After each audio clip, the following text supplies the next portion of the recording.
Bismillahirrahmanirrahim. Assalamualaikum warahmatullahi wabarakatuh.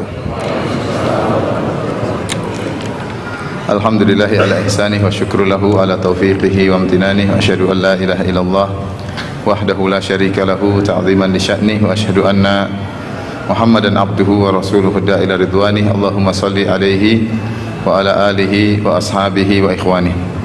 Hadirin dan hadirat, Bapak-bapak dan ibu-ibu yang dirahmati Allah Subhanahu wa taala, alhamdulillah pada kesempatan pagi hari ini kita dipertemukan oleh Allah Subhanahu wa taala di tempat yang penuh berkah ini, Masjid Ahmad Yani, ya. Masjid Jenderal Ahmad Yani rahimahullahu taala. Maka saya mengucapkan terima kasih dan syukur kepada panitia dan pada para pengurus. Semoga apa yang kita lakukan ini menjadi pemberat amal kebajikan kita di akhirat kelak. Amin ya rabbal alamin.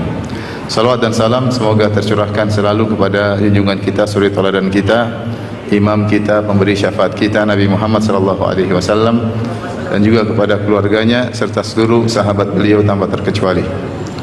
Topik yang akan kita bahas pada kesempatan kali ini adalah tentang tanda-tanda dicabutnya hidayah. Tanda-tanda dicabutnya hidayah. Ikhwan dan akhwat yang dirahmati Allah Subhanahu wa taala, sungguhnya nikmat yang teragung adalah nikmat hidayah. Karenanya Allah mewajibkan kita untuk meminta hidayah sehari minimal 17 kali. Dalam surat Al-Fatihah kita mengatakan ihdinas siratal mustaqim. Ya Allah, tunjukkanlah kami jalan yang lurus. Begitu agungnya nikmat ini, kata Imam Ibnu Qayyim rahimahullahu taala, sampai Allah mengajarkan bagaimana cara minta hidayah. Karena sesungguhnya kesimpulan dari surat Al-Fatihah adalah ihdinas siratal mustaqim. Itu kesimpulan dari surat Al-Fatihah. Sebagaimana kita ketahui, di antara adab dalam berdoa adalah memuji Allah, menyanjung Allah, kemudian minta kepada Allah Subhanahu wa taala. Dan dalam hadis qudsi dalam Sahih Muslim, hadis Abu Hurairah radhiyallahu taala anhu, Allah berkata, idza qala abdi, jika hambaku berkata alhamdulillahi rabbil alamin, Allah mengatakan hamidani abdi, sungguhnya hambaku telah memujiku. Wa idza qala ar-rahmanur rahim, jika hambaku berkata rahmanir rahim, Allah berkata asna alayya abdi, sungguhnya hambaku telah menyanjungku. Wa idza qala abdi maliki yaumiddin, jika hambaku berkata maliki yaumiddin, maka Allah berkata majjadani abdi, sungguhnya hambaku telah mengagungkan aku. Jadi alhamdulillahirabbil alamin arrahmanir rahim maliki yaumiddin itu adalah pujian kepada Allah, dan itu muqaddimah untuk meminta. Setelah itu sang hamba bertawassul dengan amalnya, dan itu diantara tawassul yang disyariatkan, bertawassul dengan amal soleh sendiri. Iyyaka na'bud wa iyyaka nasta'in. Ya Allah, hanya kepada Engkau lah kami beribadah dan hanya kepada Engkau lah kami mohon pertolongan. Baru kemudian masuk pada inti surat Al-Fatihah adalah ihdina as-sirata al-mustaqim, tunjukkanlah kami jalan yang lurus. Setelahnya adalah penjelasan dari jalan tersebut. Apa jalan yang lurus tersebut? Siratal ladzina an'amta alaihim, jalan orang-orang yang Engkau karuniai mereka. Siapa? Ya minan nabiyyin wasiddiqin wasyuhada wassalihin. Itu jalannya para nabi, jalannya as-siddiqin, jalannya para syuhada, jalannya orang-orang saleh. Ghairil maghdubi alaihim waladdallin, bukan jalan orang-orang yang Kau murkai, yaitu orang Yahudi yang berilmu namun tidak mengamalkannya. Waladdallin, bukan juga jalan orang-orang yang disesatkan, yaitu kaum Nasara yang beramal tanpa ilmu. Itu intisari dari surat Al-Fatihah adalah memohon hidayah kepada Allah. Ibnu Qayyim mengingatkan akan hal ini. Saking agungnya permohonan minta hidayah, sampai Allah ajarkan cara minta hidayah kepada Allah. Bahkan Allah wajibkan dalam salat yang setiap rakaat tidak ada Al-Fatihahnya maka tidak sah. La salata liman lam yaqra bi Fatihatil kitab. Tidak ada salat bagi orang yang tidak baca Al-Fatihah. Kemudian Imam Ibnu Taimiyah rahimahullah taala juga menjelaskan bahwasanya kebutuhan kita kepada hidayah lebih daripada kebutuhan yang lain. Kenapa? Karena kita butuh hidayah setiap saat. Kita tidak tahu apa yang terbaik bagi kita dalam menjalankan segala aktivitas keseharian.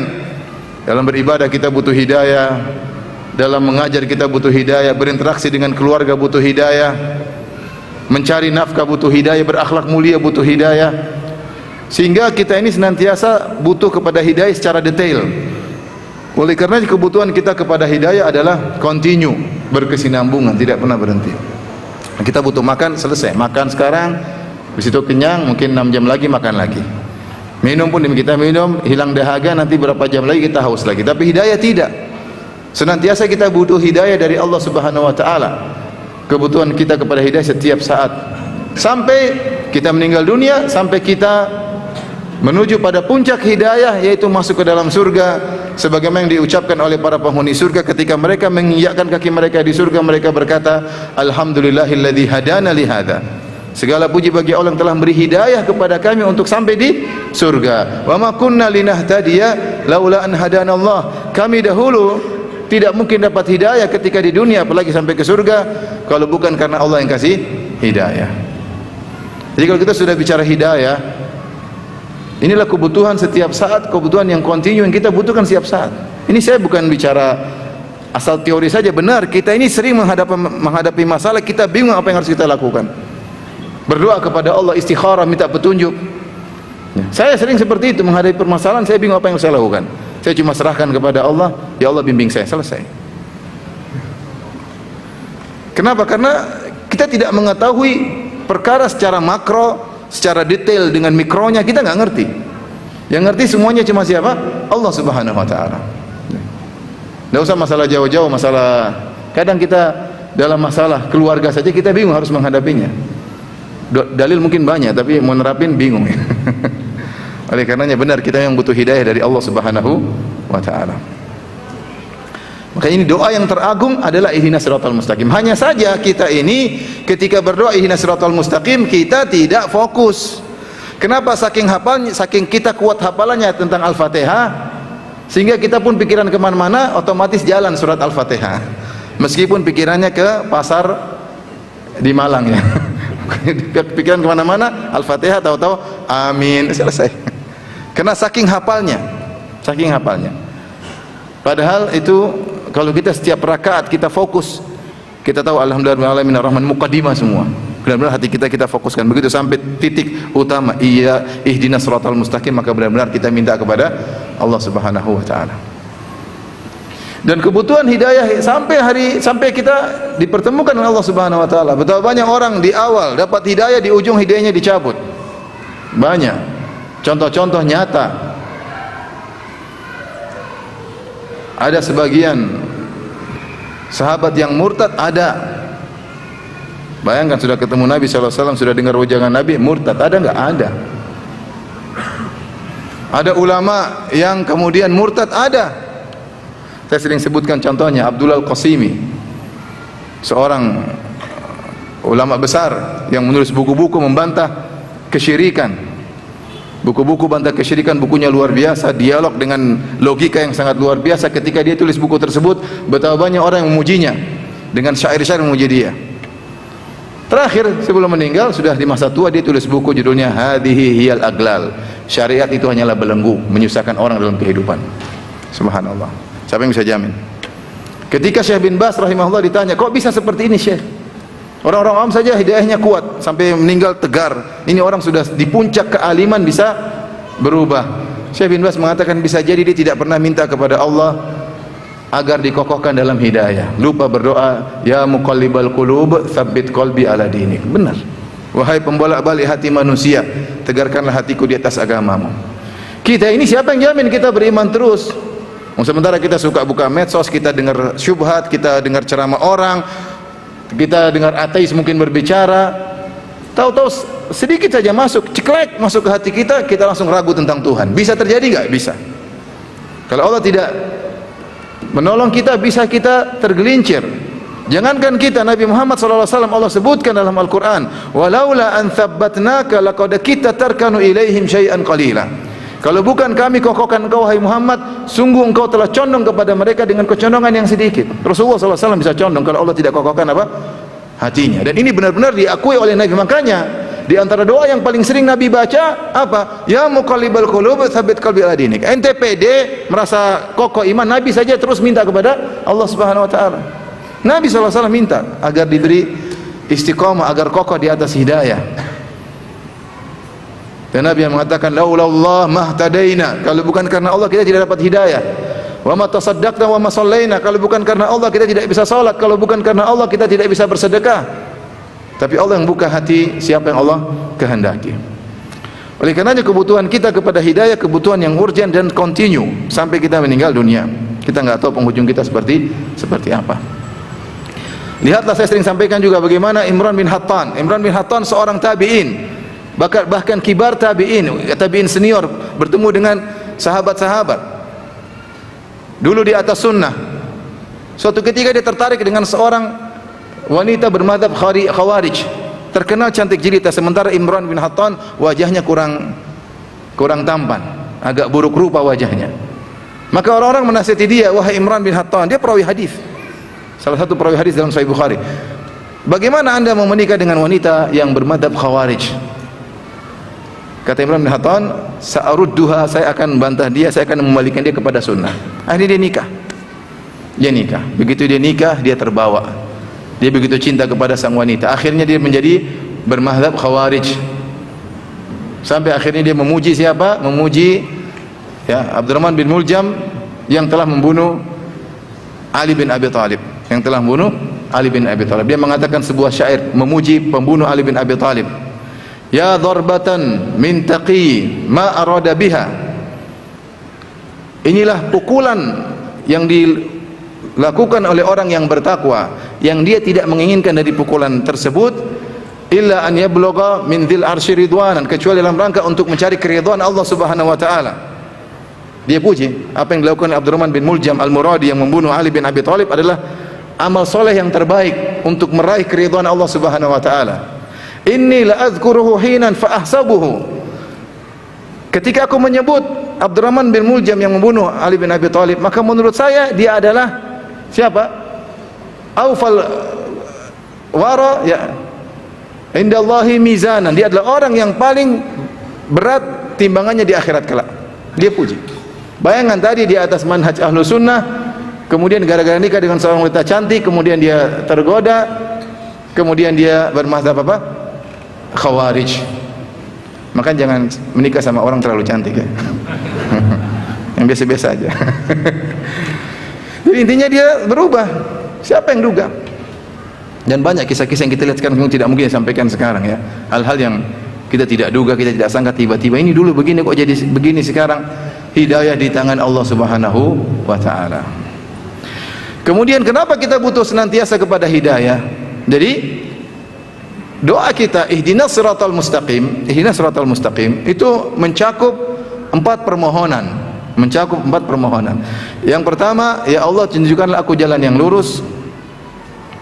Ya. Artinya kita ingin di atas Islam, dari syirik menuju tauhid, dari kufur kepada iman. Kemudian kita minta kepada Allah agar kita ditegarkan di atas jalan tersebut. Kemudian kita minta kepada Allah agar bisa menjalankan syariat dengan sebaik-baiknya. Itu juga butuh hidayah. Orang semua sholat, tapi tidak sama sholat setiap orang. Ada yang orang sholat asal-asalan, ada yang sholat khusyuk, ada yang sholat tenang dalam sholatnya. Beda-beda. Itu butuh hidayah. Butuh hidayah untuk bisa sholat dengan khusyuk, butuh hidayah tersendiri. Masih sampaikan bagaimana para sahabat solat mereka luar biasa. Lihatlah Abdullah bin Zubair, kalau dia sudah solat maghrib, kemudian dia sujud solat ba'diyah maghrib, dia tidak mengangkat kepalanya kecuali adzan isya, tenggelam dalam kenikmatan sujud kepada Allah Subhanahu wa taala. Kita nggak bisa seperti itu. Lihatlah bagaimana Abbad bin Bishr radhiyallahu taala anhu, ketika dia bertugas untuk menjaga keamanan, dia sedang solat malam, tiba-tiba terkena anak panah. Dan dia lanjutkan solatnya, darah mengalir dari tubuhnya. Kena anak panah kedua, dia masih terus solat. Kena anak panah ketiga, dia masih terus solat. Kemudian dia rukuk dan dia sujud, dia melesaikan solatnya. Kemudian Ammar bin Yasir berkata, wahai Abbad bin Bishr, kenapa anda seperti itu? Kenapa anda tidak putuskan solat? Dia bilang, saya sedang baca surat Al-Kahfi, saya tidak ingin putus di tengah jalan. Subhanallah. Dia dapat hidayah luar biasa dalam solatnya. Lihatlah bagaimana seorang betah kuat dalam solatnya, Imam Abu Hanifah. Demikian juga diriwayatkan dari Utsman bin Affan. Utsman bin Affan diriwayatkan baca 1 rakaat khatam Quran. Demikian juga Imam Abu Hanifah, sering beliau khatam Quran dalam 1 rakaat. Ini contoh. Kita juga minta hidayah kepada Allah untuk kita profesional dalam menjalankan setiap syariat Allah Subhanahu wa taala. Masih banyak kita belum bisa menjalankan. Kita saja dalam rumah tangga belum bisa menjalankan dengan sebaik-baiknya. Kita butuh hidayah. Kita saja dalam mengurusi anak-anak kita masih belum profesional. Masih banyak kita hanya menjalankan seadanya, belum mendapatkan hidayah yang tepat bagaimana mengurusi anak-anak dengan benar. Masih belum.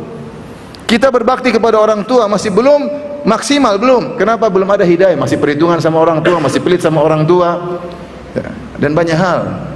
Sehingga di antara makna ihdinas siratal mustaqim, ya Allah kita minta agar ketika menjalankan syariat menjalankan dengan sebaik-baiknya. Ini disinggung oleh Ibnu Taimiyah. Ketika Ibnu Taimiyah rahimahullah menjelaskan kenapa kita butuh hidayah setiap saat, karena di antara poinnya kita ingin menjalankan syariat dengan yang terbaik. Kita ingin ketika kita dapat musibah kita bisa menjalankan syariat dengan yang terbaik. Bagaimana dapat musibah? Bagaimana hadiun Nabi, petunjuk Nabi bagi orang terkena musibah? Kita pelajari. Ternyata kita belum bisa menjalankan. Artinya kita baru menjalankan sebagian, sebaiknya kita belum bisa jalankan. Kita baru bisa bilang inna lillahi wa inna ilaihi raji'un. Iya, baru bilang. Habis itu ngomel-ngomel. Berarti kan kita belum sempurna dalam menghadapi kasus terkena musibah. Kita belum mendapat hidayah ketika menghadapi peristiwa tersebut.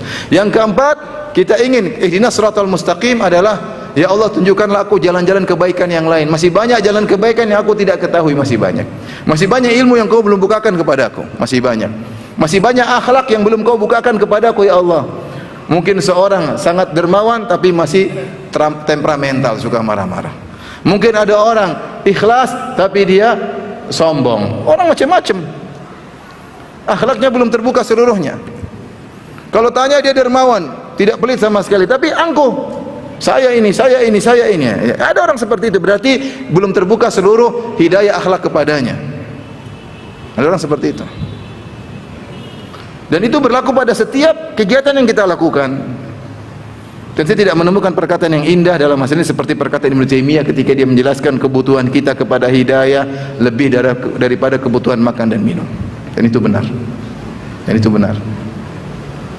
Karena saya ulangi lagi, ihdinas siratal mustaqim kita minta petunjuk dari tauhid kepada daripada syirik kepada tauhid, dari kufur kepada keimanan. Yang kedua, kita mohon agar istiqomah di atas hidayah tersebut. Yang ketiga, kita ingin profesional terbaik bisa melakukan setiap syariat yang kita kerjakan. Kalau salat yang terbaik, kalau puasa yang terbaik, kalau salat malam yang terbaik, kalau sedekah yang terbaik, kalau berbakti yang terbaik, kalau jadi istri soleh yang terbaik, kalau jadi suami yang baik, jadi suami yang terbaik. Seperti itu, ngurus anak-anak menjadi orang tua yang terbaik, bertetangga menjadi tetangga yang terbaik. Sebagaimana Nabi sallallahu alaihi wasallam terbaik dalam segala hal. Sebagaimana Nabi sallallahu alaihi wasallam terbaik dalam segala hal. Kemudian yang terakhir, kita minta agar Allah bukakan segala petunjuk kebaikan-kebaikan masih banyak yang belum kita ketahui. Ikhwan dan akhwat yang dirahmati oleh Allah Subhanahu wa taala, dari 4 hidayah yang kita perlukan itu, mungkin kita bisa bagi klasifikasi yang lain. Ada hidayah umum dan ada hidayah detail. Kalau hidayah secara umum, yaitu dari syirik kepada tauhid, dari kufur kepada iman, insya Allah semua orang muslim telah mendapatkannya. Siapa yang mengucapkan syahadatain asyhadu alla ilaha illallah asyhadu anna muhammadar rasulullah, maka dia sudah dapat apa? Hidayah umum, yaitu hidayah dari kufur kepada Islam, dari syirik kepada apa? Tauhid. Semua kita masih minta hidayah. Iya, hidayah umum sudah saya dapatkan, hidayah asal hidayah sudah saya dapatkan. Tapi kalau kita tinjau dari hidayah detail, hidayah secara detail, maka kita masih membutuhkan. Butuh untuk mendapatkannya, butuh untuk komitmen di atasnya, butuh untuk bisa menjalankannya secara profesional.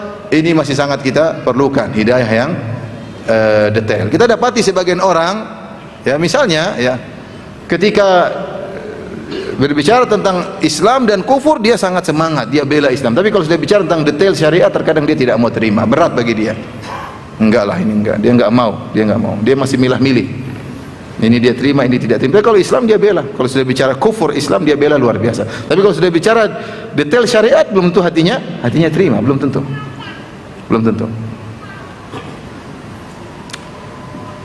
Masih banyak orang belum bisa terima, mohon maaf. Masih banyak orang belum bisa terima bahwasanya musik itu haram. Masih banyak orang belum bisa terima. Mau kita jelaskan detail-detail perkataan ulama, dalil, seabrek-abrek perkataan para sahabat. tetap aja dia belum bisa terima. Dia bilang, tapi Imam Ibnu Hazm mengatakan demikian. Ibnu Hazm abad keberapa? Sahabat abad keberapa? Nabi para hadis abad keberapa? Ibnu Hazm mengatakan demikian. Ibnu Hazm didahului oleh ijma'. Para ulama telah ijma' musik haram misalnya. Dia sudah terima, ya sudah, kita bilang dia belum mendapat hidayah dari sisi ini. Tapi dalam sisi yang lain dapat hidayah. Artinya saya ingin sampaikan bahwasanya ada orang dapat hidayah dari sisi yang lain, dari sebagian secara detail syariat terkadang dia belum dapat hidayah. Ya begitulah kita. Secara umum kita seperti tidak ada yang mendapatkan hidayah secara sempurna, siapapun dia. Sebagian dia dapat hidayah, sebagian dia tidak dapat hidayah. Taib, ikhwan dan akhwat yang rahmati Allah Subhanahu wa taala, jadi hidayah adalah anugerah yang sangat mahal. Hidayah adalah anugerah yang terbaik yang harus kita syukuri kalau kita dapat hidayah tersebut dan kita jaga hidayah tersebut. Pembahasan kita adalah tentang ciri-ciri atau tanda-tanda dicabutnya hidayah. Ikhwan dan akhwat yang rahmati Allah Subhanahu wa taala,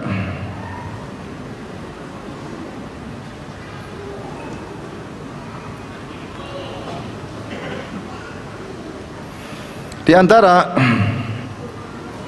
ciri seorang telah mendapat hidayah dan lawannya adalah tidak mendapat hidayah, ya, adalah lapang dalam menerima syariat. Kalau dia lapang dalam menerima syariat berarti dapat hidayah.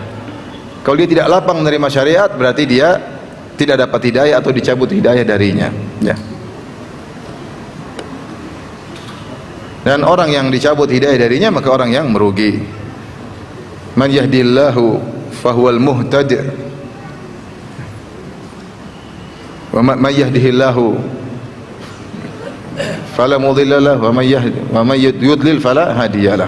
Siapa yang Allah beri petunjuk tidak ada yang menyesatkannya, dan siapa yang disesatkan oleh Allah Subhanahu wa taala maka tidak ada yang bisa memberi petunjuk kepadanya.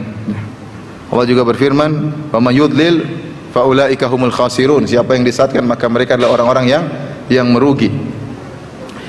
Di antara ciri seorang diberi hidayah oleh Allah adalah dia mudah menerima syariat. Allah Subhanahu wa taala berfirman, "Wa man yuridillahu an yahdiyahu yashrah sadrahu lil Islam, wa man yurid an yudhillahu yaj'al sadrahu dayiqan harajan ka'annama yas'adu fis sama'." Kata Allah Subhanahu wa taala, barang siapa yang Allah beri hidayah kepada dia, maka Allah akan melapangkan dadanya. Surat Al-An'am 125. Al-An'am 125. Siapa yang Allah beri hidayah kepadanya, Allah lapangkan dadanya lil Islam, untuk menerima Islam, menerima syariat Islam. Wa man yurid an yudhillahu yaj'al sadrahu dayiqan harajan. Siapa yang Allah sesatkan maka Allah jadikan hatinya menjadi sesak, berat, ka'annama yas'adu fis sama', seakan-akan dia sedang mendaki ke langit.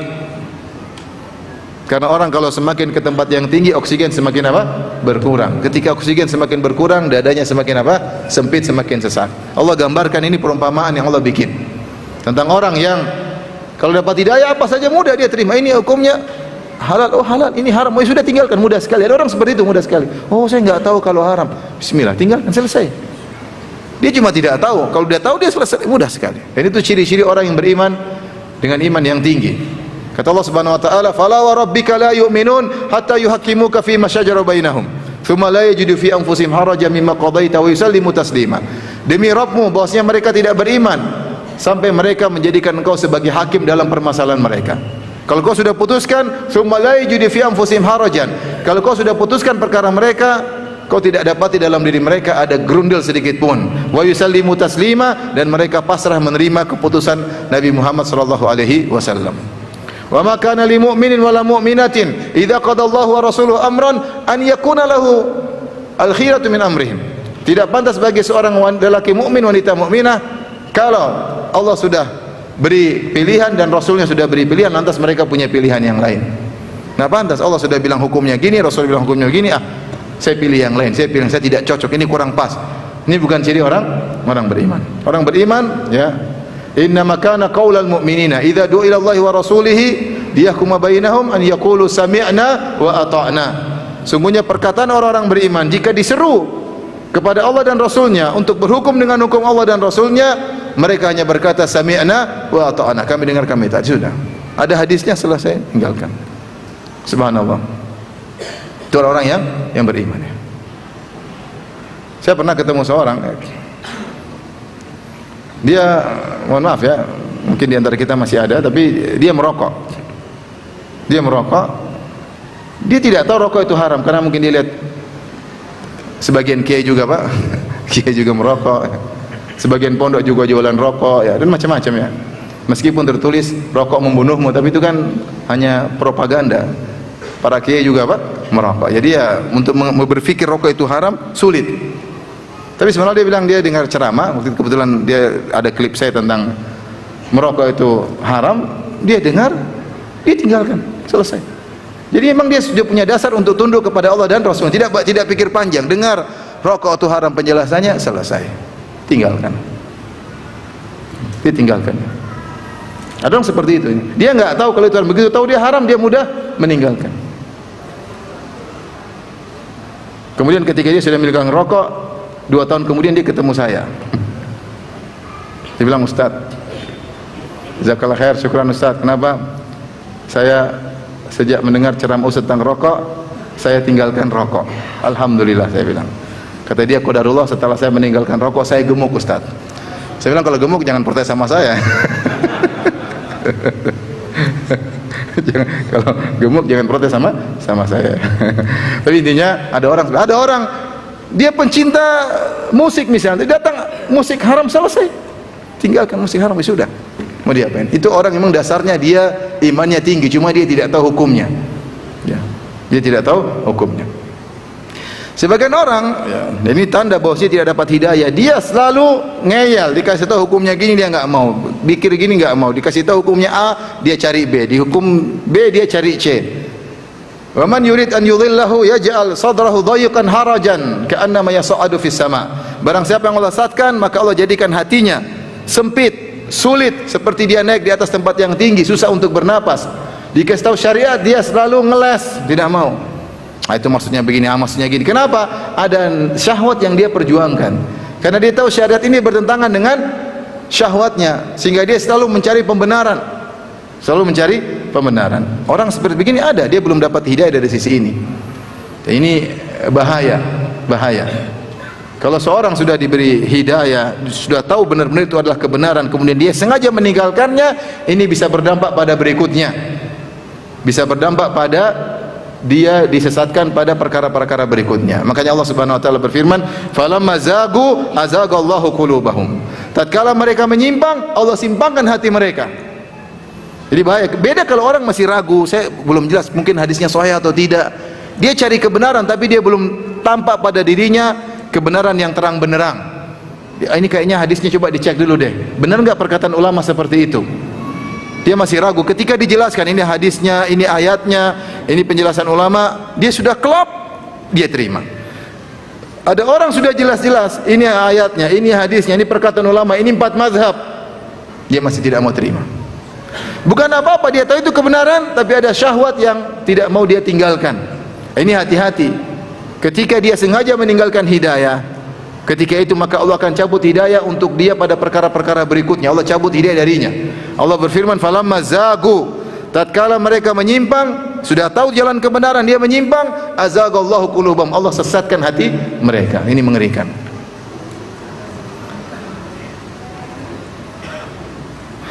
Wa nuqallibu afidatahum absarahum kama lam yu'minu bihi awwala marrah.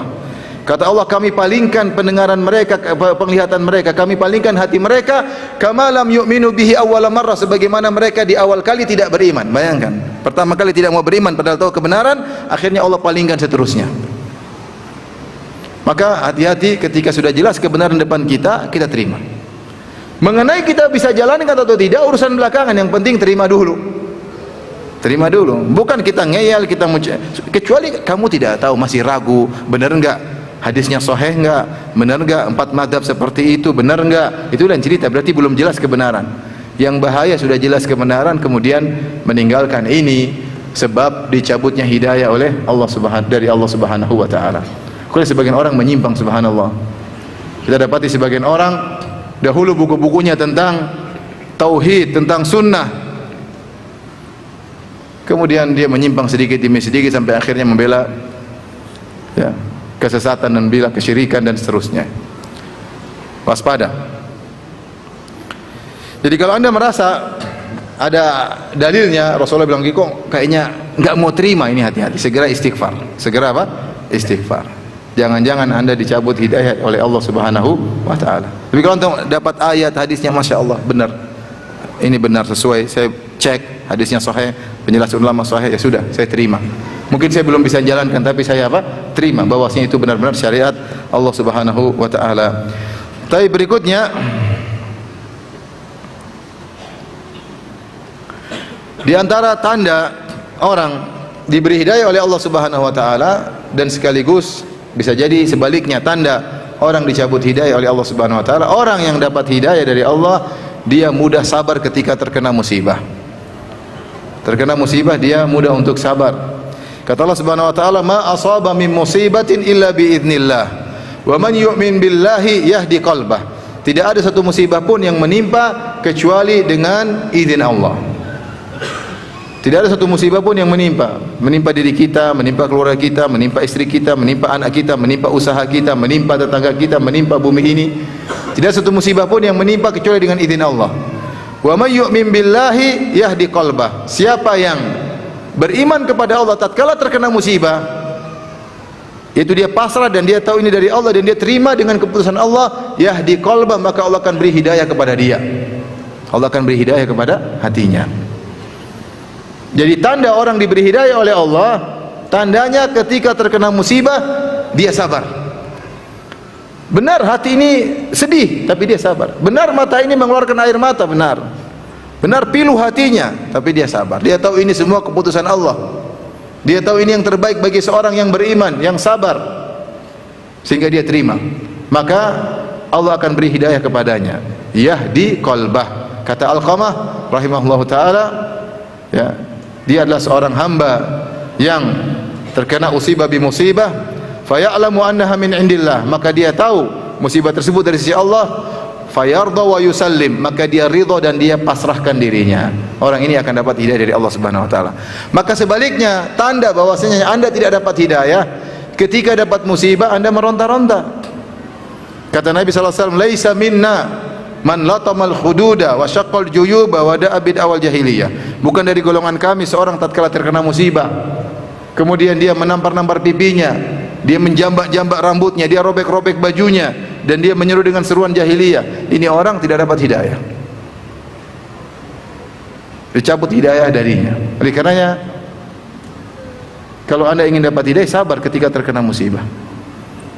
Musibah apapun sabar, kokohkan hati. Situlah kita diuji oleh Allah Subhanahu wa Ta'ala. Percuma kita ngaji sekian tahun, 10 tahun, percuma kita hafal ayat-ayat, percuma mungkin penuntut ilmu hafal matan-matan ilmiah, tapi ketika terkena musibah seperti anak kecil, nggak bisa apa-apa. Meronta sana teriak sini, curhat sana curhat sini. Facebooknya isinya curhat, ceramah isinya curhat. Isinya dia tidak sabar, tidak sabar. Profil picture-nya juga isinya apa? Curhat. Ini namanya orang tidak sabar. Kalau orang sabar tidak demikian. Innama ashku bathi wa husni ila Allah. Aku hanya mengadukan kesedihanku dan gundah gulanaku hanya kepada siapa? Allah Subhanahu wa Ta'ala. Ya. Jadi kita ini bicara praktek. Ilmu yang kita pelajari, percuma orang ngaji dia 10 tahun, tapi ketika terkena musibah tidak sabar. Ngomel sana ngomel sini, ceritain keburukan orang lain, gibah sana gibah sini, bongkar aib istri, bongkar aib suami. Ini apa buat apa? Ngaji buat apa seperti itu? Buat itu orang tidak dapat hidayah. Orang yang dapat hidayah sabar. Inna lillahi wa inna ilaihi rajiun. Ya. Qadarallah ma syafa'al, qadarallah mau diapain? Serahkan kepada Allah Subhanahu wa Ta'ala. Alhamdulillahi ala kulli hal. Segala puji bagi Allah atas segala keputusannya. Nah, orang seperti ini berarti orang dapat hidayah. Nah, kita bisa lihat, berarti pada parsial ini saya belum dapat hidayah. Ternyata saya masih jauh daripada hidayah. Baru terkena musibah sedikit, ngomel sana, ngomel sini, teriak sana, teriak sini, banting sana, banting sini. Nah, pada peristiwa ini berarti saya parsial ini, bagian ini saya belum dapat hidayah. Segera perbaiki diri. Iman saya berarti masih hanya di bibir, belum masuk ke hati. Baik. Di antara tanda bahwasanya seorang dapat hidayah sekaligus lawannya tidak dapat hidayah, kalau orang dapat hidayah dia masih mengenal mana kebaikan, mana kemungkaran, dan dia tahu dia sedang bersalah, maka dia istighfar kepada Allah Subhanahu wa taala. Ini penting.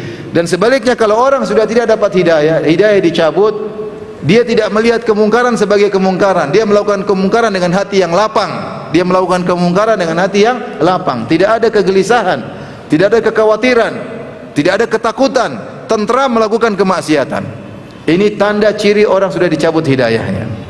Dalam hadis kata Nabi SAW, Innal abda idza akhta'a khati'atan tuktabu fi qalbihi nuqtatun sauda. Sungguhnya seorang hamba jika melakukan suatu dosa, maka akan diberikan pada hatinya titik hitam, di kalbunya, sanubarinya titik hitam.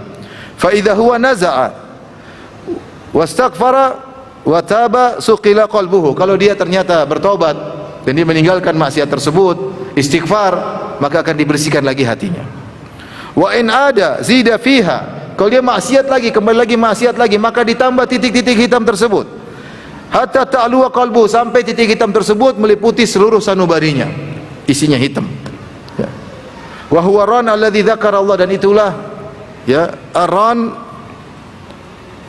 yaitu tutupan yang telah menutupi hati seorang yang Allah berfirman, kalla bal rana ala qulubihim ma kanu yaksibun. Sungguhnya ya warna hitam telah meliputi hati mereka atas apa yang telah mereka kerjakan. Dalam hadis yang lain Rasulullah SAW mengatakan, ta'ridul fitanu alal qulubi udan udan. Sungguhnya fitnah itu datang kepada hati sedikit demi sedikit, setahap demi setahap. Ada yang mengartikan udan-udan seperti kalau kalhasir, seperti tikar. Tikar itu kan adalah anyaman dari kalau zaman dulu mungkin terbuat dari semacam kayu-kayu kecil. Jadi fitnah datang mengenai satu demi satu anyaman tadi. Ya. Sampai kemudian Rasulullah mengatakan hatta tasirul qulubu hatta tasirul qalbain, sampai hati-hati menjadi dua model. Ada hati yang suci, bersih, yang kalau terkena fitnah dia bisa melawan, dan ada hati yang kemudian menjadi mirbat, seperti hitam keabu-abuan. Di antara sifat hati tersebut yang sudah rusak tadi, tidak mengenal yang ma'ruf dan tidak mengingkari kemungkaran. Sudah yang kemungkaran dianggap yang ma'ruf, tidak ada bedanya antara ma'ruf dengan mungkar. Dan ini ikhwan, tanda bahwasanya dicabut hidayah. Ini terkadang kita alami atau sebagian kita alami dalam sebagian hal. Saya sering sampaikan contoh ini. Contoh karena sering kita bermaksiat, bisa membuat kita akhirnya menganggap maksiat tersebut sebagai suatu hal yang biasa tanpa ada kegelisahan sedikit pun. Sebagian orang misalnya terjerumus dalam kedustaan dan sengaja berdusta. Kata Nabi SAW, wa la yazalu rajulu yakdzib wa yataharra al-kadzib hatta yuktaba indallahi kadzaban. Seseorang berdusta dan dia sengaja untuk berdusta, saking terusnya berdusta sampai distempel oleh Allah sebagai sang pendusta. Kalau dia sudah distempel sebagai sang pendusta, dia tidak peduli mau dusta 1000 kali, 2000 kali, dia tidak peduli. Bagi dia suatu hal yang biasa, karena kebiasaan. Ya, ibarat orang kalau sudah masuk di toilet mungkin pertama bau enggak, lama-lama ternyata oke juga. Seperti itu. Kira-kira demikian. Orang melakukan maksiat pertama gelisah. Orang misalnya nonton yang tidak-tidak, pertama nonton gelisah. Haram ini, tapi lama-lama kecanduan. Dia sudah tidak menganggap ini sebagai kemungkaran, dan dia mengerjakan dengan tentram hati. Santai aja. Dan ini menimpa sebagian kita. Saya sering sampaikan, kita tadi pagi sudah saya sampaikan juga, terbiasa melihat wanita terbuka auratnya. Kita nonton reporter-reporter wanita yang menceritakan berita-berita dalam dunia, tapi dia tidak pakai jilbab. Dia pasti berhias, mungkin terlihat lehernya, mungkin terlihat sebagian buah dadanya, mungkin terlihat lengannya, terlihat kecantikan. Kita biasa ngelihat, biasa. Nanti ada iklan, apalagi yang YouTube-nya bukan premium ya, ada iklan, biasa aja. Kita tidak astagfirullah, enggak. Kita malah mengamati. Iklan apa sih? Malah dibesarin.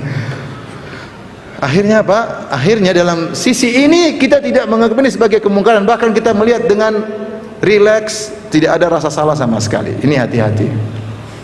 Ini contoh kita mungkin dicabut hidayah dari sisi ini. Karena terbiasa melakukan maksiat, sehingga maksiat tersebut dianggap satu hal yang biasa. Harusnya kalau kita masih punya hidayah dalam hati, begitu lihat kemungkaran kita bilang apa? Astagfirullah. Paling tidak ini enggak benar, astagfirullah ya. Tapi mana orang biasa. Sampai kalau di grup terkadang kirim lelucon, di situ isinya perempuan tidak terbuka auratnya dan biasa aja, dia tidak merasa bersalah. Menyebar klip di situ isi perempuan terbuka auratnya biasa aja, dia tidak merasa bersalah. Dia kirim di grup tidak punya malu karena dia tidak menganggap suatu kemaksiatan. Karenanya di antara orang kalau masih punya hidayah dalam hatinya, dia pasti gelisah kalau melakukan apa? Kemaksiatan. Dia merasa tidak tentram dan dia beristighfar kepada Allah Subhanahu wa taala. Adapun kalau sudah santai biasa-biasa aja, ini kita tidak bilang dicabut hidayah keseluruhan, tidak. Tapi secara parsial, secara juz'i dari sisi itu hidayahnya telah dicabut oleh Allah Subhanahu wa taala. Bagaimana cara mengembalikannya? Segera istighfar tadi kata Nabi sallallahu alaihi wasallam. Udah hitam-hitam istighfar terus, mulai memutih sampai saya bersih. Jadi apa ya, orang kalau awalnya, makanya kan dikatakan takwa itu engkau berjalan seperti, jadilah engkau seperti orang berjalan di atas jalan yang situ ada duri kecil, duri besar. Yahdharu ma yara, hati-hati jangan sampai keinjak duri. Tapi kalau seseorang sudah keinjak duri, cuek aja udah, mau berlumuran darah sudah terlanjur, sudah sekadung, sudah akhirnya tidak merasa sakit lagi. Orang begitu kalau sudah maksiat, tadinya ragu-ragu mau riba atau enggak, ragu-ragu, aduh kok gelisah ya, tapi berani 1, 2, 3, akhirnya 1000 riba pun biasa aja. Ditegur, ya semua orang juga begitu, biasa aja, semua orang juga begitu. Dalilnya apa? Semua orang juga apa? Begitu ya. Kamu kok itu enggak boleh lihat kayak gitu, semua orang juga gitu. Mana kita mau tundukkan bagaimana? Semua orang juga terbuka auratnya. Dia menghalalkan dengan menggampangkan. Kita bilang, dia enggak bilang iya ya astagfirullah saya belum bisa menghindar melihat yang haram, astagfirullah saya. Tapi dia malah membenarkan, biasa aja, di mana-mana juga begitu ya, enggak bisa begitu. Jangan meremehkan apa? Kemaksiatan.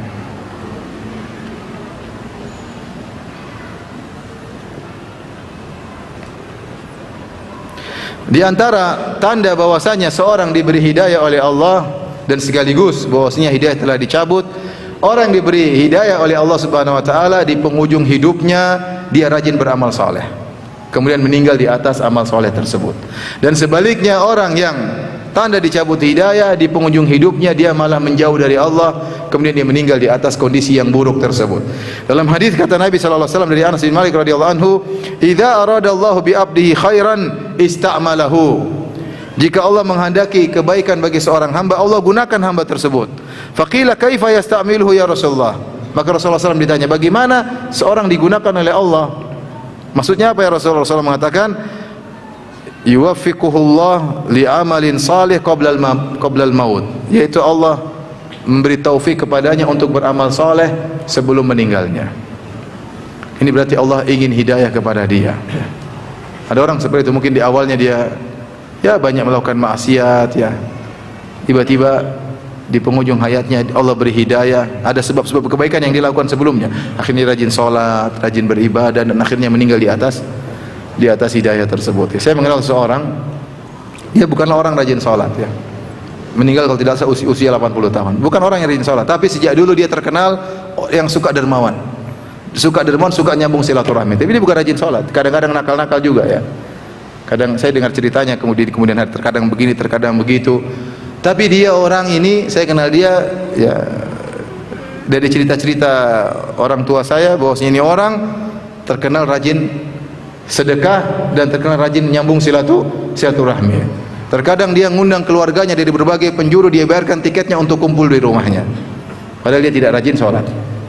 Tapi subhanallah di akhir hayatnya ya, dia mulai kenal sunnah, istrinya mulai kenal sunnah, akhirnya dia mulai kenal ngaji, akhirnya sempat ketemu dengan saya, akhirnya dia mulai belajar ngaji, dan akhirnya dia meninggal. Kata istrinya, karena masih kerabat saya, istrinya bilang dia meninggal mengatakan Allahu Akbar ya, berzikir kepada Allah meninggal. Itu mungkin dia dapat hidayah mungkin cuma ya mungkin 3-4 tahun terakhir sebelum apa? Meninggal. Kenapa? Karena di awal dia ada kebaikan-kebaikan yang ada di hatinya, itu menyebabkan dia dapat hidayah di penghujung apa? Hayatnya. Dan sebaliknya ada orang yang mungkin kita lihat di awalnya dia baik, ternyata di penghujungnya dia rusak.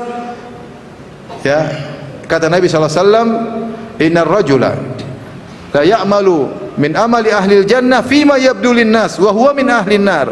Kata Nabi, ada seorang dia mengerjakan amal soleh menurut pandangan manusia, padahal dia adalah penghuni neraka jahanam. Ketika para ulama mengomentari sabda Nabi fima yabdu linnas, dia beramal soleh menurut pandangan manusia, berarti hatinya bermasalah. Orang ini mungkin dia beramal soleh, ternyata dia riya, ternyata dia ujub, ternyata dia sombong. Penyakit-penyakit hatinya ini akan mengungkap hakikatnya di penghujung hayatnya. Di penghujung hayatnya kemudian dia malah menyimpang, dia malah bermaksiat. Padahal dulunya kita melihat dia orang yang soleh. Kenapa? Ada penyakit dalam hatinya yang membuat dia akhirnya menyimpang di penghujung hayatnya. Oleh karena kalau anda melihat ada orang di penghujung hayatnya rajin sholat, rajin beribadah, maka subhanallah dia telah dapat hidayah dari Allah Subhanahu wa taala. Apalagi orang yang sejak muda sudah soleh sampai meninggal dunia. Kata Rasulullah sallallahu alaihi wasallam, ya, di antara 7 golongan yang Allah naungi pada hari kiamat kelak, syabun nasya'a fi ibadatillah, anak muda yang tumbuh dalam ketaatan kepada Allah Subhanahu wa taala. Yang harusnya di masa muda dia berfoya-foya, senang buang-buang waktu, keluyuran ke sana kemari, wira-wiri ke sana kemari. Kemudian ternyata sejak muda dia bertakwa kepada Allah, dia dipertahankan sampai meninggal dunia. Dan itu banyak kalau kita lihat misalnya di apa namanya di Arab Saudi yang sejak kecil memang sudah baik, sudah hafal Quran, sudah hafal hadis, kemudian jadi imam terus sampai meninggal dunia. Subhanallah, ada orang seperti itu ya, ada. Ada juga yang nakal kemudian jadi ulama juga ada. Ada seseorang, saya tahu orang tersebut, saya tidak ingin sebut namanya. Saya tahu dari siapa? Saya tahu dari saya ketemu orang tua di Madinah. Orang tersebut tanya saya, "Kamu kenal si fulan?" Saya bilang kenal. Kenapa? Itu waktu masa mudanya orang paling nakal sekampung itu. Sampai bapak saya bilang, "Kamu boleh main sama semua orang tapi jangan main sama anak ini." Anak itu sekarang jadi ulama besar. Dia yang diperingatkan oleh bapaknya biasa-biasa aja. Dia yang cerita sama saya, "Kamu tahu si fulan?" Iya, saya tahu. Kalau nggak salah saya waktu lagi di bengkel, tetangganya orang yang saya kenal tersebut. "Kamu tahu si fulan?" Iya. Itu anak waktu masih muda nakalnya luar biasa. Sampai bapak saya bilang, "Kamu boleh main sama semua orang kecuali ini anak, jangan main sama dia." Sekarang ini anak yang katanya tidak boleh main sama dia jadi apa? Jadi ulama besar. Subhanallah, hidayah. Oleh karenanya kalau ada orang di penghujung hayatnya rajin ibadah, yakinlah dia telah diberi hidayah oleh Allah Subhanahu wa taala. Rajin ke masjid, rajin baca Quran, ya, kurangi interaksi dengan orang-orang, ya, ikut pengajian, ya. Ini insyaallah tanda kebaikan baginya. Tapi mungkin yang terakhir yang ingin saya sampaikan, atau masih ada 2. Di antara tanda orang dapat hidayah, dan ini penting bagi kita, senantiasa menyerahkan urusan kepada Allah, senantiasa bertawakal kepada Allah. Ini orang berarti dapat hidayah. Dia tidak pernah menyerahkan urusan kepada dirinya sendiri. Dalam segala perkara dia serahkan urusan kepada Allah Subhanahu wa taala. Dan itu doa Nabi sallallahu alaihi wasallam, "Ya Hayyu ya Qayyum bi rahmatika astaghits fa aslih li sya'ni kullah." Wahai Zat yang Maha Hidup, Al-Qayyum, yang menegakkan yang lainnya, tidak ada yang bisa tegak kecuali dengan Allah Subhanahu wa taala. Bi rahmatika astaghits, aku berharap meminta tolong dengan rahmatmu, fa aslih li sya'ni kullah, perbaikilah segala urusanku, wala takilni ila nafsi tarfatain, jangan kau serahkan, ya, urusanku kepada diriku sendiri. Makanya orang yang paling sering bertawakal Nabi sallallahu alaihi wasallam. Segala kegiatannya dipenuhi dengan doa.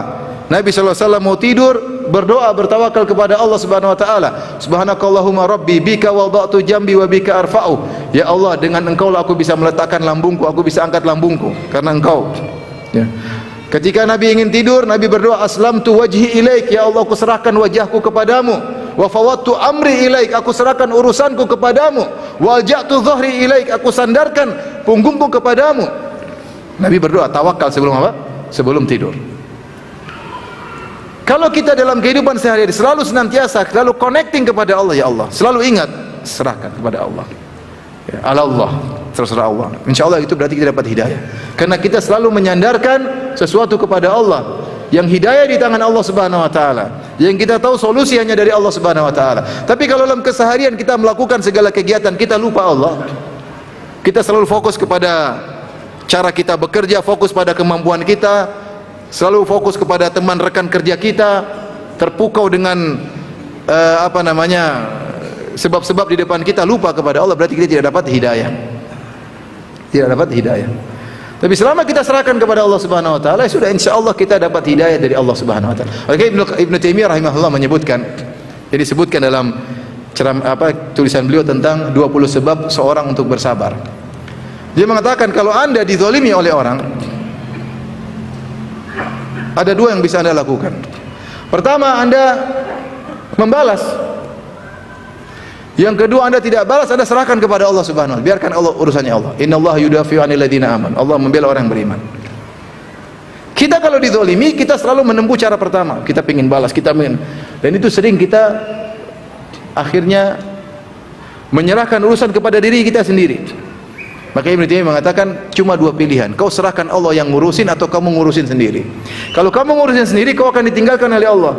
Tapi kalau kau serahkan kepada Allah, biar Allah yang urus orang yang zalim tersebut, dan akibatnya akan indah cepat atau lambat. Tapi kebanyakan orang milih cara pertama. Anda pede dengan ini, oh saya bisa habisi dia, saya bisa gini, dia lupa ya. Makanya ya, kalau kita sedang dizalimi, ya terserah mau pilih pilihan mana. Kalau kita sabar, serahkan, ya Allah saya serahkan urusanku kepada Engkau ya Allah. Hasbunallah wa ni'mal wakil, selesai. Jangan peduli lagi dengan orang tersebut, mau dia ngomel-ngomel, mau dia apa, itu urusan Tuhanku, saya punya Tuhan. Saya tidak bisa ngeladeni kamu, waktu saya terbatas. Harus ngurus istri, harus ngurus anak, harus ngurus kerjaan ya. Harus ngurus keluarga, enggak.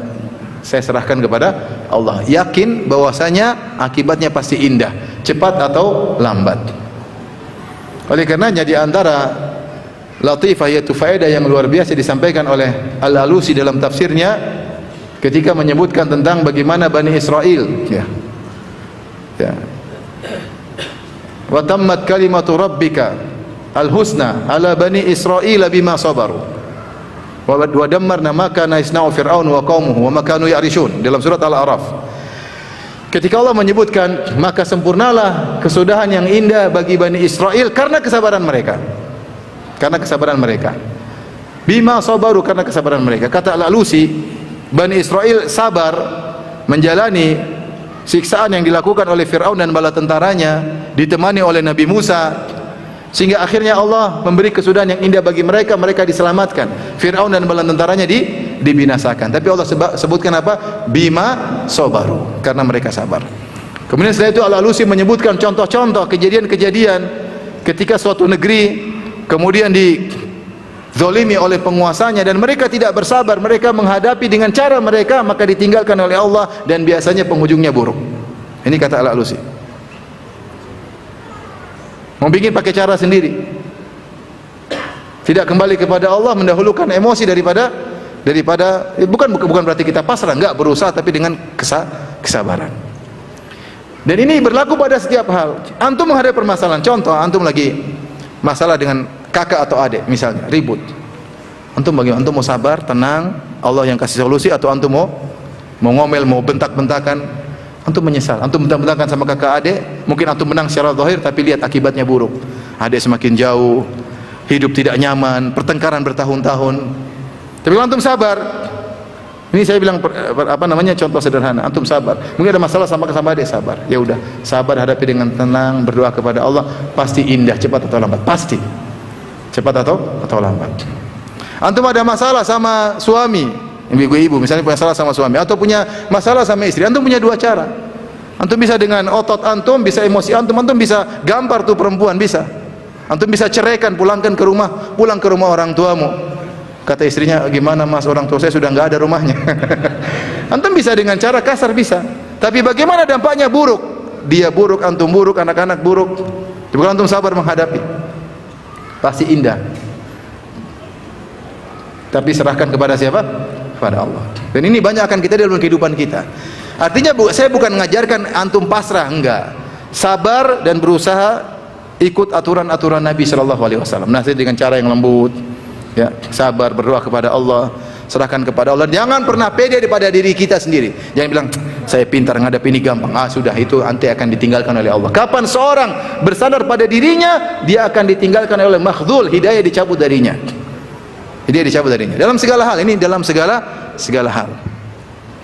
Serahkan kepada Allah Subhanahu wa taala. Jadi seorang yang senantiasa menyerahkan urusannya kepada Allah, itu orang telah diberi hidayah oleh Allah Subhanahu wa taala. Kapan kita menyerahkan urusan pada diri kita atau pasrahkan, oh saya punya teman jenderal, tenang dia, itu enggak benar seperti itu. Ente caranya gimana? Hubungi teman ente jenderal, berdoa kepada Allah. Jadi ente terlalu pede punya teman jenderal, punya backingan kuat.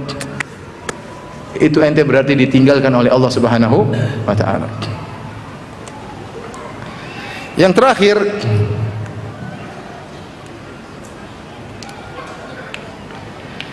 di antara tanda bahwasanya seorang dapat hidayah adalah mengikuti jalan para sahabat. Allah berfirman, fa in amanu bihi faqad fa in amantum bimithli ma fa in amanu bimithli ma amantum bihi faqad ihtadaw. Jika mereka beriman seperti iman kalian wahai para sahabat, faqad ihtadaw, maka mereka telah dapat hidayah. Itu ayat berapa? Saya carikan.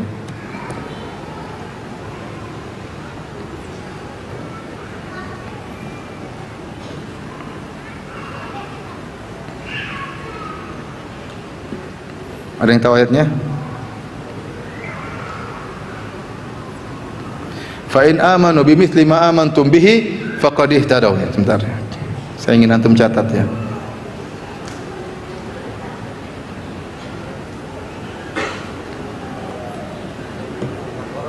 Iya, ayatnya maksudnya. Ayat berapa? 135. Al-Baqarah ayat 135. Fa in amanu bimithli ma amantum bihi faqad ihtadaw. Jika mereka beriman seperti iman kalian. Itu ayat Allah berbicara tentang kaum mukminin. Kaum mukminin tersebut adalah para sahabat. 137 ya. 135 tambah 2 137. Benar ya 137 ya? Ya, fa in amanu bimithli ma amantum bihi faqad ihtadaw. Jika mereka beriman seperti iman kalian, sungguh mereka telah dapat hidayah. Maka seorang berusaha beragama mengikuti petunjuk para sahabat. Logikanya sangat sederhana. Yang paling ngerti tentang dakwanya Nabi Muhammad siapa? Para sahabat, murid-murid Nabi langsung. Ya, makanya Imam Malik berkata, "Faman lam yakun yauma idzin dinan falan yakunal yauma dina." Apa yang di zaman Nabi bukan agama, zaman sekarang juga bukan agama. Mustahil zaman Nabi bukan agama, sekarang menjadi agama, bahkan jadi wajib. Dulu di zaman Nabi enggak ada yang praktekkan, sekarang jadi wajib. Lah, mustahil seperti itu.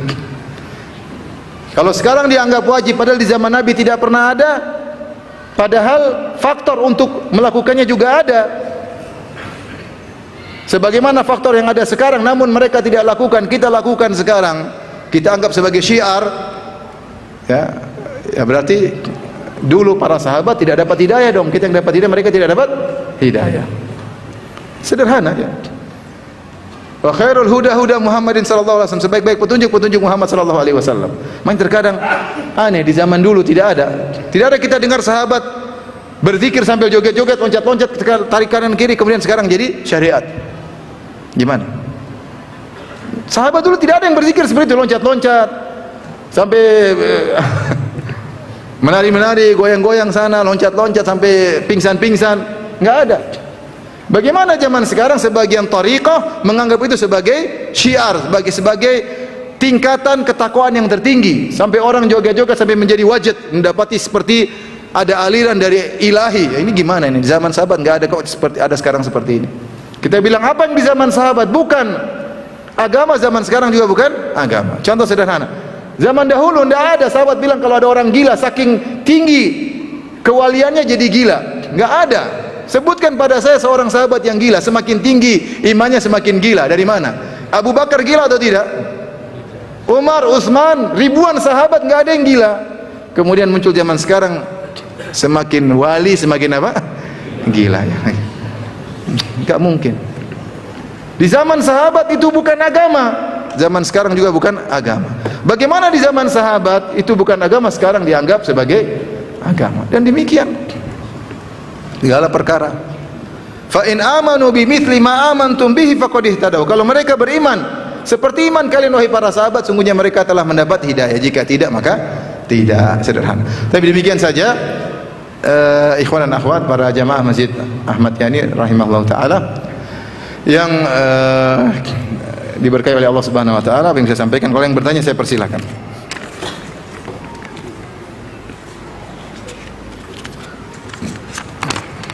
Oke.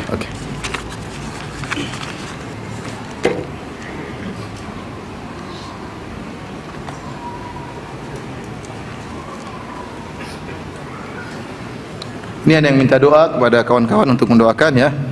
Ada sahabat salehah saya ya, putrinya namanya Ade Alisa. Ade Alisa umur 5 tahun, mohon didoakan agar segera diberi kesembuhan dan kebaikan untuk Ade Alisa karena sudah 3 minggu ini berjuang di ruang ICU dengan infeksi kompleks, dan mohon didoakan kekuatannya dan diberi kesabaran untuk kedua orang tuanya. Amin ya rabbal alamin. Semoga Ade Alisa segera disembuhkan oleh Allah Subhanahu wa taala ya, dan semoga kedua orang tuanya diberi kesabaran oleh Allah Subhanahu wa taala. Nasihat saya tetap kita husnudzon kepada Allah Subhanahu wa taala dan tetap bertawakal kepada Allah, dan yakinlah apa yang Allah putuskan itu yang terbaik ya. Saya kemarin ketemu, ya banyak kita menghadapi orang yang kehilangan. Saya mohon Ade Alisa semoga sembuh. Tapi taruhlah kita berhadapan dengan kondisi yang terburuk, yang tidak kita inginkan, berpisah dari orang yang kita cintai, dan itu sangat berat. Dan demikianlah kehidupan dunia ini. Semakin kita cinta sama orang, maka perpisahannya semakin menyedihkan. Ya. Yang cinta tidak pernah berpisah cuma di surga. Di dunia pasti berpisah. Entah yang kita kasihi pergi meninggalkan kita atau kita meninggalkan dia. Semakin tinggi kecintaan, semakin berat perpisahan. Saya kemarin ya kehilangan orang tua. Kemudian saya juga ke tempat saudara, ada ponakan yang meninggal. Ponakan tersebut subhanallah ya, sekolah di Madinah ya, kemudian hafiz Quran ya. Saya pernah sholat di belakang dia, suaranya juga enak kalau jadi imam. Masih muda ya, belum 30 tahun ya. Saya tahu betapa berat bagi orang tua. Tapi saya hibur, saya bilang setelah nasihat-nasihat, saya bilang sudahlah kita husnudzon. Bisa jadi dia berpindah pada kehidupan yang lebih baik. Yang kita mungkin menangis, mungkin dia bahagia. Mungkin ada seorang sakit-sakitan, tiap hari sakit menderita. Kemudian dia meninggal, ya sudah. Mungkin Allah ingin pindahkan dia kepada kehidupan yang lebih yang lebih indah. Husnudzon aja. Husnudzon aja. Jadi membuat kita husnudzon kepada Allah Subhanahu wa taala. Dan keindahan itu semakin bertambah kalau kita sering doakan. Doakan. Kalau orang tua kita sudah meninggal, kita mengatakan Allahumma nawwir ala qabrihi. Ya Allah, berilah cahaya kepada di kuburan orang tuaku. Berdoa. Jadi memang berat berpisah dari orang yang kita cintai. Kita berharap semoga orang-orang yang sakit di antara kaum muslimin semoga disembuhkan oleh Allah Subhanahu wa taala. Allahumma shfi mardana wa mardal muslimin. Amin ya rabbal alamin.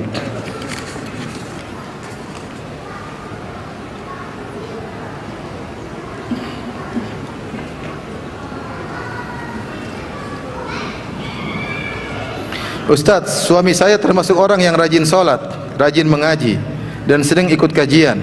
Saya menikah dengan suami karena agamanya. Saya rasa agamanya lebih bagus daripada saya. Namun setelah saya menikah, suami saya ternyata suka dengan sesama jenis. Bagaimana menyikapinya dan apakah termasuk tanda dicabut hidayah? Kalau anti, endahlah, itu bukan. Anti ngerti itu kesalahan, berarti anti sedang diuji oleh Allah Subhanahu wa taala, dan itu terjadi ya. Saya pernah juga ditanya sama seorang, jadi sudah nikah, kalau nggak salah sudah bertahun-tahun, tidak pernah digauli. Dia mengeluh, kenapa tidak pernah digauli? Suami saya tidak pernah. Ternyata qadarullah, ketahuan suaminya suka dengan lawan jenis. Alhamdulillah, belum dimacam-macamin sudah ketahuan ya.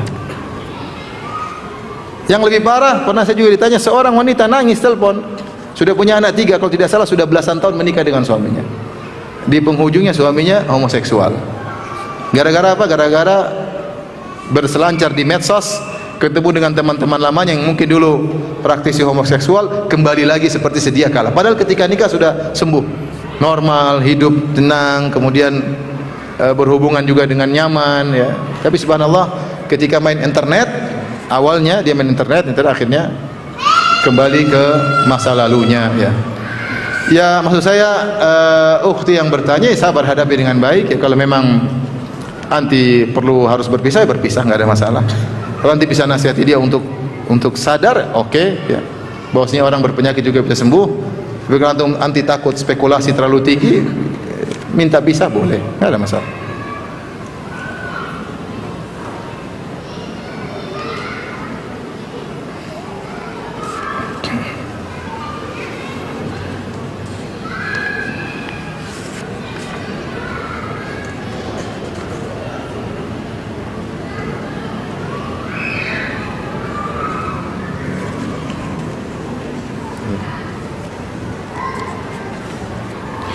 Ustaz, apakah termasuk tanda dicabutnya hidayah jika kita sudah sering ikut kajian tapi masih sering merendahkan, memandang sinis orang lain? Apakah diucapkan atau hanya dalam hati? Kepada sesama muslim yang mungkin belum belajar lebih tentang agama ini. Ya, kita ini sering saya sampaikan, kalau kita dapat hidayah, dapat petunjuk, dapat kelebihan, bukan untuk kita merendahkan orang lain. Rasulullah SAW mengatakan, al-kibr batarul haq wa ghamtun nas. Sombong itu adalah menolak kebenaran, sudah tahu benar dia tidak mau terima, padahal dari Allah dia tidak mau terima, padahal dari Rasulullah dia tidak terima. Ini puncak kesombongan. Kesombongan yang kedua terkait dengan manusia, ghamtun nas, merendahkan manusia. Di antara ciri-ciri orang sombong, apa itu? Cuma segitu, misalnya. Sombong namanya, Pak. Cuma bisa apa begitu? Cuma bisa ngajar Al-Fatihah, cuma bisa ngajar TPA. Bisa apa dia? Ini ciri-ciri orang apa? Sombong. Kita punya kelebihan untuk kita syukuri dan kita menghargai prestasi yang telah dicapai oleh siapapun. Jangan kita merendahkan orang lain. Dia cuma bisa ngajar Al-Fatihah, alhamdulillah dia ada yang mengajar, mengurangi beban kita mendakwahi kaum muslimin. Dia cuma bisa ngajar TPA, emang kita bisa ngajar TPA? Belum tentu bisa. Ketahuan kita susah ngajar TPA gimana? Coba waktu masuk musim pandemi awal, kita yang ngajar anak-anak kita, berat atau tidak? Berat. Lebih baik ngajar antum-antum daripada ngajar anak umur 5 tahun, berat. Guru-guru bisa ngajar TPA, Masya Allah. Jadi kita punya kelebihan bukan untuk merendahkan orang. Kita punya hafalan tinggi bukan untuk nggak bisa hafal, otaknya buntu. Enggak, kita bersyukur. Dan kita harus ingat bahwasanya kelebihan kita ini pertanggungjawabnya semakin besar, hisabnya semakin apa? Semakin panjang, bukan untuk merendahkan orang lain. Jadi kelebihan yang Anda miliki untuk disyukuri, untuk dipikirkan ada tanggung jawabnya, bukan untuk dalam merendahkan orang lain.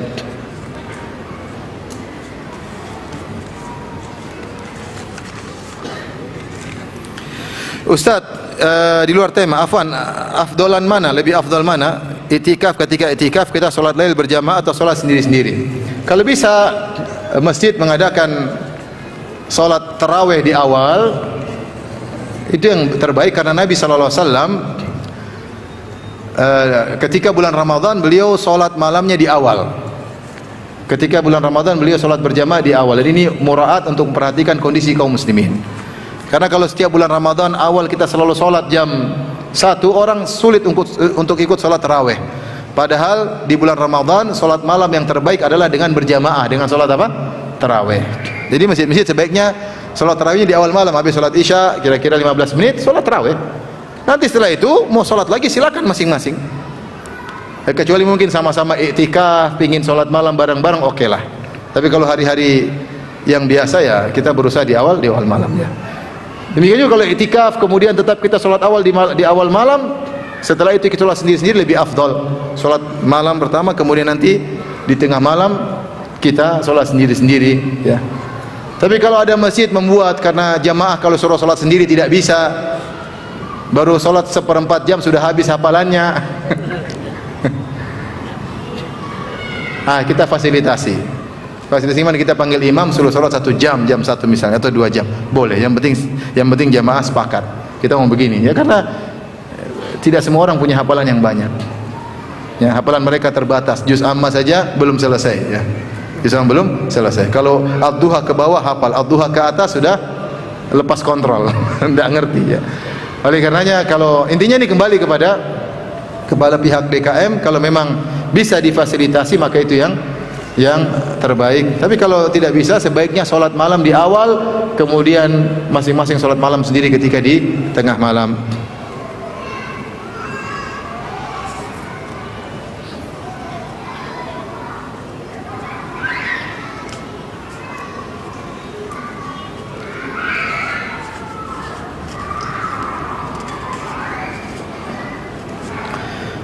Ada seorang tenaga medis yang membuka praktek dengan tarif seikhlasnya.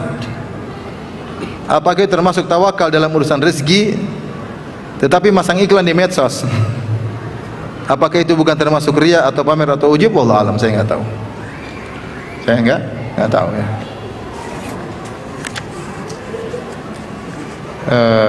Agak berat memang ya, agak berat memang. Tapi ada teman saya praktek, dia bikin seperti itu ya. Dia jual makanan, dia jual, bayar seikhlasnya, gratis juga boleh. Ternyata lebih banyak orang bayar mahal daripada. Tapi sebaiknya jual beli dengan kejelasan. Dan itu kalau tidak terima ya tidak, ya. Kalau dia mau hadiahkan, hadiahkan. Kalau dia mau memberi tarif, dilihat orang miskin kasih murah, kalau enggak ya enggak usah dibayar. Itu lebih baik ya, daripada dibuat medsos seperti ini. Nanti ya tidak enak lah. Jadi saran saya sebaiknya kalau memang dia ingin bersosial, dia lihat-lihat orang yang datang kepada dia. Kalau memang yang datang adalah orang punya uang, tidak jadi masalah dia menarik tarif dari orang tersebut. Kalau lihat orang itu orang susah, dia sedikitkan, dia kurangi tarifnya, atau enggak dia gratiskan ya. Saya punya kawan dokter seperti itu ya. Dia tarifkan murah, sampai sehari bisa jadi 200 pasien. Cepat, dia memang sudah ahli, dan dia kasih tarif yang murah. Orang datang, orang miskin datang, niatkan untuk apa? Beribadah ya. Daripada bikin kayak begitu jadi narik perhatian, jadi orang bahan pembincangan. Kita nggak pingin jadi pusat perhatian ya. Jadi kalau antum ingin sosial ya sosial aja. Kalau antum ingin ya, tapi ini saya tidak melarang ya. Artinya saya bilang anjuran dari saya, sebaiknya agar bisa lebih menjaga hati ya tadi kita buka praktek saja. Kalau memang orang miskin kita gratiskan atau kita suruh bayar murah, nanti orang juga akan ngomong ke sana kemari sehingga orang miskin akan mendengar di sana dokter ya. Kalau kita nggak punya uang, dia nggak apa-apa, gratis ya. Dengan demikian kita lebih bisa menjaga keikhlasan kita. Ustaz, saya mengetahui bahwa musik adalah haram, tapi untuk saat ini saya susah untuk meninggalkannya. Sebagaimana saat dulu saya menjauhi riba. Alhamdulillah saat ini saya sudah bisa menjauhi riba, tapi saya masih kesusahan untuk meninggalkan musik. Saya mohon nasihat dan doanya Ustaz. Berdoa kepada Allah, antum berdoa kepada Allah agar dibuat benci kepada kemaksiatan. Wa karri ilaina al-kufra wal fusuqa wal isyan. Ya Allah, buatlah aku benci terhadap kemaksiatan, kefasikan dan kekufuran. Jangan sampai kita berlezat-lezat dengan apa? Kemaksiatan. Wajar, semua orang namanya yang lezat-lezat pasti suka. Tapi kita minta kepada Allah agar kita membenci dengan hal tersebut ya. Minta kepada Allah. Mudah-mudahan antum bisa lebih komitmen meninggalkan musik ya.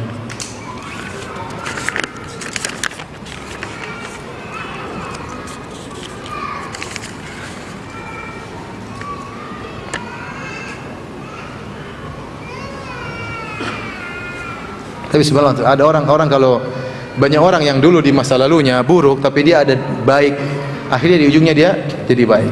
Saya kenal seseorang, dia kerjanya dulu, dia cerita sama saya, dulu kerjaannya entertain bos-bos, kemana beli apa namanya, ke tempat pelacuran, ke tempat diskotik, dipertemukan dengan pelacur-pelacur, kerjanya seperti itu.